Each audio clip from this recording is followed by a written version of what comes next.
8 मित्रांचा स्कॉर्पिओ दरीत कोसळून मृत्यू, आंबेनळी घाटात नेमकं घडलं काय? रायगड जिल्ह्यातील पोलादपूर महाबळेश्वर मार्गावरील अत्यंत धोकादायक अशा आंबेनळी घाटामध्ये एक भीषण आणि काळजाचा थरकाप उडवणारी अपघाताची घटना समोर आली आहे, ज्यामध्ये एका स्कॉर्पिओ गाडीचं नियंत्रण सुटल्यानं ती तब्बल 1000 फूट खोल दरीत कोसळली असून प्राथमिक माहितीनुसार या भीषण अपघातात 8 जणांचा जागीच दुर्दैवी मृत्यू झालाय। हा अपघात एवढा भयानक होता की गाडीचा पूर्णपणे चक्काचूर झाला असून दरीतील कठीण भौगोलिक परिस्थिती आणि रात्रीचा अंधार यामुळे मदत कार्यात अनेक अडथळे निर्माण झाले होते। असं असूनही पोलादपूर पोलीस प्रशासन, महाबळेश्वरचे साहसी ट्रेकर्स आणि सह्याद्री वन्यजीव रक्षक टीम या सर्वांनी रात्रीपासूनच आपल्या प्राणाची बाजी लावून युद्ध पातळीवर शोध मोहीम आणि बचाव कार्य सुरू ठेवलंय। आतापर्यंत 5 जणांचे मृतदेह दरीच्या अत्यंत खोल भागातून यशस्वीरित्या बाहेर काढण्यात आले असून उर्वरित 3 मृतदेहांचा शोध घेण्यासाठी बचाव पथकांचे जवान अजूनही दरीच्या कडेकपारीत आणि घनदाट झाडीत शर्थीचे प्रयत्न करतात। प्राथमिक तपासादरम्यान मिळालेल्या माहितीनुसार अपघातग्रस्त स्कॉर्पिओ गाडी सातारा जिल्ह्यातील कोरेगाव तालुक्यातील आजगाव येथील रहिवाशांची असल्याची धक्कादायक माहिती समोर आली आहे, ज्यामुळे आजगाव परिसरासह संपूर्ण सातारा जिल्ह्यावर आणि महाराष्ट्रावर शोककळा पसरली आहे। पण या घाटात या 8 मित्रांसोबत नेमकं काय घडलं? स्कॉर्पिओ नेमकी कोसळलीच कशी? ड्रायव्हरची चूक की आणखी काही? या प्रकरणाने संपूर्ण महाराष्ट्राला बुचकळ्यात टाकलंय। आंबेघाटातला हा थरार या व्हिडिओमधून पाहूयात।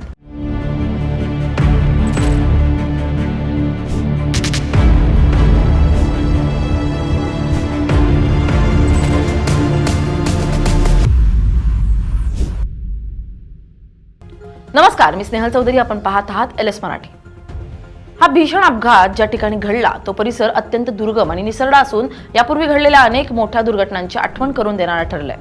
विशेषतः वर्ष 2018 मध्ये याच आंबेनळी घाटाच्या परिसरात दापोली कोकण कृषी विद्यापीठाच्या कर्मचाऱ्यांची बस दरीत कोसळून मोठी दुर्घटना घडली होती, ज्यामध्ये तब्बल 30 निष्पाप कर्मचाऱ्यांना आपले प्राण गमवावे लागले होते। आणि आजच्या या स्कॉर्पिओ अपघातानं पुन्हा एकदा त्याच जुन्या काळ्या आठवणींना उजाळा दिलाय। घाटातील अत्यंत तीव्र वळणं, रद्दबद्दल हवामान आणि वेगावरील नियंत्रण सुटणं ही या अपघातामागची मुख्य कारणं असण्याची शक्यता वर्तवली जाते। घटना घडल्याची माहिती मिळताच स्थानिक नागरिकांनी आणि प्रशासनाने तातडीने धावपळ सुरू केली, परंतु रात्रीच्या अंधारात दरीचा तळ गाठणं हे कोणत्याही सामान्य माणसासाठी अशक्यप्राय आव्हान होतं। अशा वेळी आधुनिक रेस्क्यू साधनांनी सज्ज असलेल्या महाबळेश्वर ट्रेकर्स आणि सह्याद्री वन्यजीव रक्षक टीमच्या जवानांनी दोरखंडांच्या मदतीने खोल दरीत उतरण्याचा धाडसी निर्णय घेतला आणि सकाळी उजाडताच या मोहिमेला वेग आला। आंबेनळी घाटातील हा संपूर्ण रस्ता हा कोकण आणि पश्चिम महाराष्ट्राचा जोडणारा एक अत्यंत महत्त्वाचा दुवा मानला जातो, परंतु त्याच वेळी हा मार्ग अत्यंत खडतर आणि चालकांसाठी परीक्षा पाहणारा ठरतो। सह्याद्रीच्या पर्वत रांगांमधून जाणाऱ्या या घाटात अनेक ठिकाणी अतिशय अरुंद रस्ते आणि अत्यंत खोल दऱ्या आहेत, जिथे थोडीशी चूक थेट मृत्यूला आमंत्रण ठरू शकते। काल रात्री जेव्हा ही स्कॉर्पिओ गाडी महाबळेश्वरकडून पोलादपूरच्या दिशेने जात असावी, तेव्हा एका धोकादायक वळणावर चालकाचा गाडीवरील ताबा सुटला असावा आणि गाडी थेट संरक्षणात्मक कठडे तोडून 1000 फूट खाली कोसळली असावी असा प्राथमिक अंदाज पोलिसांनी व्यक्त केला। गाडी खाली कोसळताना तिनं अचानक पलट्या खाल्ल्यामुळे प्रवाशांना गाडी बाहेर पडण्याची किंवा स्वतःचा बचाव करण्याची कोणतीही संधी मिळाली नाही आणि सर्व प्रवाशांचा जागीच अंत झाला। दुर्घटना एवढी भीषण होती की रात्रीच्या वेळी आजूबाजूच्या परिसरात फक्त गाडीच्या आदळण्याचा आणि कशाचा तरी अडकण्याचा मोठा आवाज घुमला, ज्यानंतर स्थानिक प्रशासनाला पाचारण करण्यात आलं। पोलादपूर पोलीस ठाण्याचे वरिष्ठ अधिकारी आणि अंमलदार घटनास्थळी पोहोचल्यानंतर त्यांनी तातडीनं महाबळेश्वरच्या ट्रेकर्स ग्रुपशी आणि सह्याद्री वन्यजीव रक्षक टीमशी संपर्क साधून त्यांना पाचारण केलं। रात्रीच्या वेळी घाटात दाट धुकं आणि अंधार असल्यानं टॉर्चच्या प्रकाशात दरीमध्ये उतरणं अत्यंत धोक्याचं होतं, कारण पाय घसरल्यास बचाव कार्यकर्त्यांचा जीवाला मोठा धोका निर्माण होऊ शकत होता। तरीही या जवानांनी अत्यंत प्रतिकूल परिस्थितीत दरीत उतरून अपघातग्रस्त वाहनाचा शोध घेण्यास सुरुवात केली। सकाळी सूर्योदयानंतर दरीतील दृश्य स्पष्ट झाल्यावर या शोध मोहिमेला खऱ्या अर्थानं वेग आला आणि एकामागून एक 5 मृतदेह अत्यंत कष्टानं मुख्य रस्त्यांपर्यंत वर आणण्यात आले। हे मृतदेह वर आणण्यासाठी जवानांना मोठ्या दोऱ्या, स्ट्रेचर आणि डोंगराळ भागातील विशेष उपकरणांचा वापर करावा लागला। उर्वरित 3 प्रवाशांचे मृतदेह शोधण्यासाठी आता दरीच्या आणखी खोल भागात आणि झाडी झुडपांमध्ये तपास केला जातोय, कारण गाडीच्या झालेल्या चक्काचूरमुळे काही मृतदेह दरीच्या वेगवेगळ्या भागात फेकले गेले असण्याची शक्यता नाकारता येत नाही। या अपघाताची माहिती जेव्हा सातारा जिल्ह्यातील कोरेगाव तालुक्यातील आजगाव येथे पोहोचली, तेव्हा संपूर्ण गावावर जणू आभाळच कोसळलं आणि गावातील प्रत्येक घरातून आक्रोश येऊ लागला। एकाच गावातील 8 लोकांचा अशा प्रकारे अचानक आणि अत्यंत वेदनादायी अंत होणं ही संपूर्ण तालुक्यासाठी अत्यंत धोकादायक आणि कधीही भरून न निघणारी हानी आहे।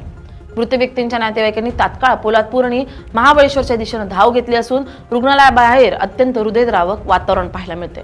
स्थानिक प्रशासनाकडून मृतांची ओळख पटवण्याचं काम आणि पंचनाम्याची प्रक्रिया अत्यंत वेगानं सुरू असून कायदेशीर सोपस्कार पूर्ण झाल्यानंतर हे मृतदेह त्यांच्या मूळ गावी आसगाव इथं अंत्यसंस्कारासाठी पाठवले जातील अशी माहिती पोलिसांनी दिली आहे। या घटनेमुळे संपूर्ण सातारा जिल्हा आणि रायगड जिल्ह्यांमध्ये हळहळ व्यक्त केली जात असून रस्त्यांच्या सुरक्षेचा आणि घाटांमधील उपाययोजनांचा प्रश्न पुन्हा एकदा अत्यंत गंभीरपणे ऐरणीवर आलाय।